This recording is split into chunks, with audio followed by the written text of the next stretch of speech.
Enfin, un bon film d'horreur, ça fait du bien. Le choc, vraiment, ultra malsain. Faut vraiment avoir le cœur bien accroché.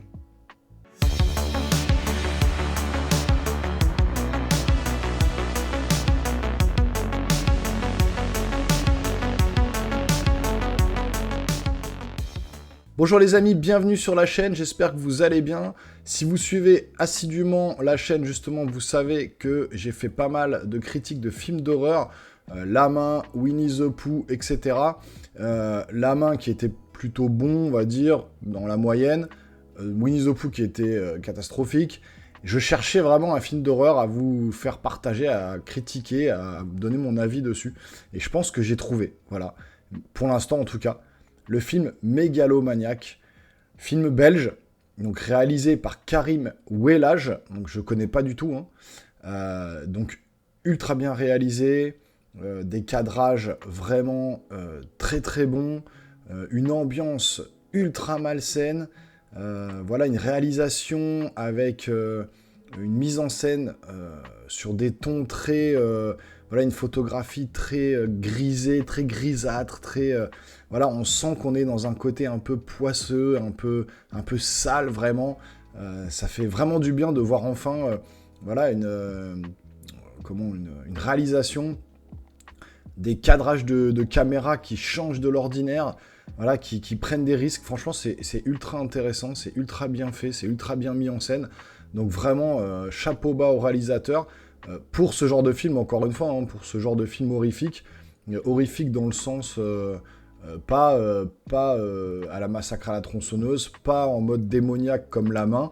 On est vraiment sur le côté un petit peu justement trop réaliste, et c'est ça qui rend le côté très malsain de la chose. Vous vous sentez toujours pas bien, aussi bien psychologiquement que physiquement. Il y a des choses à l'écran qui sont très dures à regarder.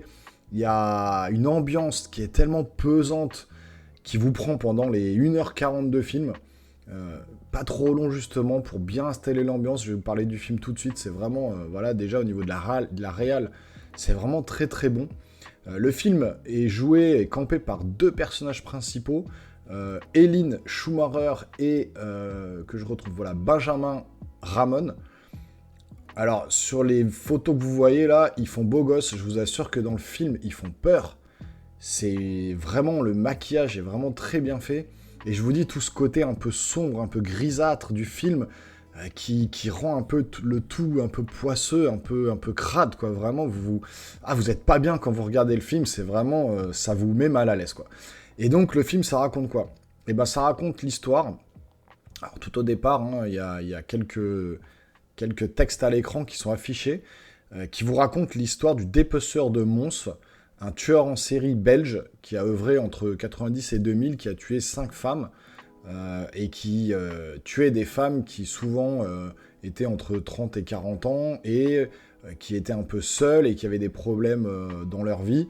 Et ces femmes-là étaient tuées, violées, et dépecées, et coupées en morceaux, et jetées au bord des routes dans des sacs plastiques. Donc voilà, déjà le truc assez hardcore, quoi. Et en fait, ce tueur en série n'a jamais été arrêté.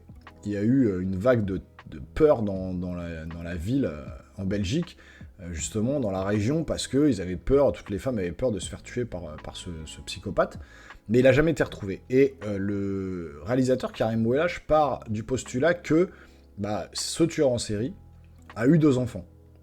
On le voit tout au début du film, la femme accouche d'un enfant, il y a déjà un garçon qui est né, le garçon qui est joué par Benjamin Ramon et la fille par Eline Schumacher.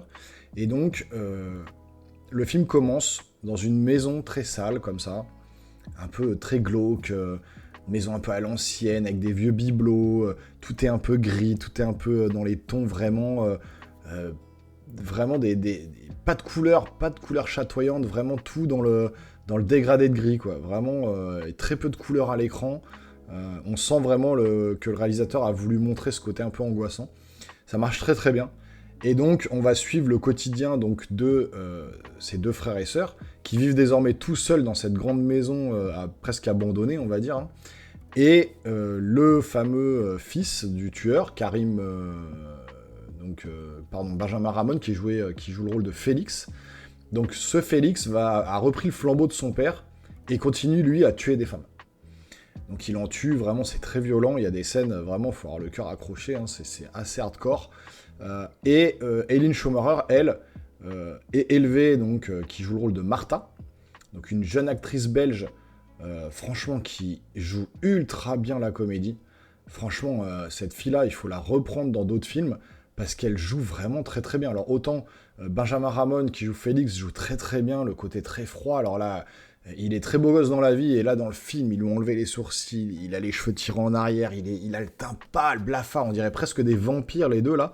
Tellement ils ont le teint blafard, tellement ils font peur. Et c'est très très bien fait. Et donc, cette jeune Martha, donc l'actrice, joue excessivement bien la comédie. Franchement, elle crève l'écran, c'est vraiment très très... Enfin, elle est investie dans son rôle, hein, vraiment, elle joue très bien la comédie. Et elle veut accompagner son frère dans les meurtres parce que elle travaille dans un boulot un peu dégueulasse. Son boulot ne lui plaît pas, ses collègues la malmènent, je vous en dis pas plus, allez voir le film, franchement, je vous spoilerai rien. Allez voir le film, elle se fait malmener et elle veut à tout prix que son frère l'entraîne en fait dans sa folie et lui apprenne à tuer. Et elle a une espèce de dissociation, cette fille elle a une espèce de double personnalité, enfin une dissociation de la personnalité, enfin elle joue excessivement bien. Il y a des plans de caméra qui sont vraiment très très bien amenés. Enfin, je sais pas, c'est vraiment, là je vous le parle à chaud, ça m'a vraiment transpercé, c'était vraiment assez prenant comme film d'horreur. Là, on n'est pas du tout sur La Main avec du côté démoniaque, on n'est pas du tout sur Winnie the Pooh avec des slashers dégueulasses. Il y a des meurtres mis qu'on voit à l'écran, qui sont très très durs à regarder, mais qui servent un peu le récit. Alors, il y a peut-être deux petites choses qu'on pourra regretter dans ce film, c'est effectivement le récit qui est quand même assez restreint, on va dire, hein, sur la vie de ces deux personnages, et voilà, tout est bien amené autour de la psychologie des personnages, mais il n'y a pas de réelle histoire, on va dire, construite du début à la fin. On sent vraiment cette montée en puissance de la violence et de cette jeune fille, Martha, qui prend un peu le relais également de son frère dans les meurtres. Donc on a vraiment ce côté-là qui est montré, mais ça va peut-être pas assez loin dans le récit, je parle. Et puis la fin, qui... c'était dommage, ça m'a déçu un petit peu sur la fin. La fin était bien, j'aurais voulu que ça finisse autrement, surtout concernant certains personnages. Je vous en dis pas plus, vous verrez si vous allez voir le film, on en reparlera en commentaire, vous reviendrez en commentaire, vous me direz, parce qu'il y a certains personnages qui sont exécrables, que vous avez envie de... Oh là là, vos sentiments les plus viscéraux, les plus méchants remontent en vous. Vous avez envie de participer limite au truc. Et vous m'en direz plus quand vous aurez vu le film. Vous reviendrez dans les commentaires, vous me direz. Mais voilà, je trouve que la fin, il y avait un petit truc pas bâclé, mais il manquait peut-être un petit twist final un peu plus péchu, je trouve.